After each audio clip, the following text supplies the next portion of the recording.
Encountering the "This iPhone encountered an issue while starting" error on your iPhone 17 or 17 Pro Max after updating to iOS 26? Don't panic. This error, affecting a small percentage of users after the iOS 26 launch in September 2025, is often due to software glitches related to the new AI-assisted bootloader or issues with the secure enclave.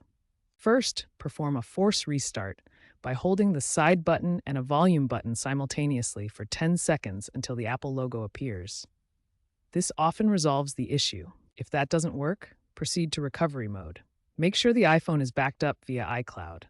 Connect your iPhone to a Mac or PC, enter recovery mode. Button combinations vary by model, so check Apple support and use Finder or iTunes to reinstall iOS 26 or revert to iOS 25.3. This should resolve most software-related instances of the error.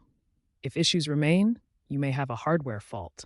If recovery mode doesn't resolve the issue, consider DFU mode for a complete firmware rewrite. This advanced mode allows full device restoration, but can result in data loss if not performed correctly. iOS 26 features an AI-powered diagnostic tool accessible through Settings, General, then About. This tool can pinpoint root causes of startup issues, such as battery health, which must be above 20% for stable booting. The startup error highlights iOS evolution toward greater AI integration, enabling smarter diagnostics and more automated problem-solving capabilities.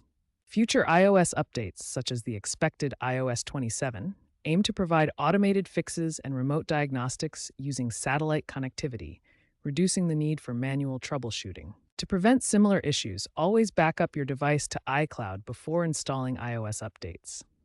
Also avoid jailbreaking, as it voids your warranty and can lead to boot problems. If problems persist, contact Apple support, particularly if you suspect hardware faults such as the NAND flash issues affecting some early iPhone 17 units from September 2025.